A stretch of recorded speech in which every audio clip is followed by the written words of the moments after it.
लोग के प्रणाम। आशा करतनी कि आप लोग भी ठीक होगा। घरन के गीत गावे जातनी।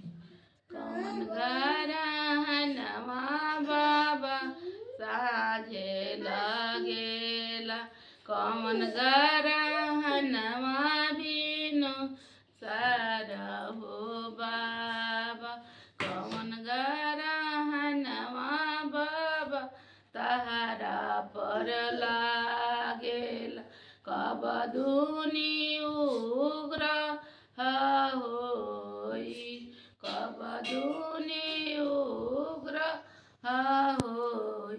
चंदा गरहनवा बेटी साझे लागे, सूर्य गरहनवा बिनु सार, दिया गरहनवा बेटी हमारा पर लागे, कब दुनी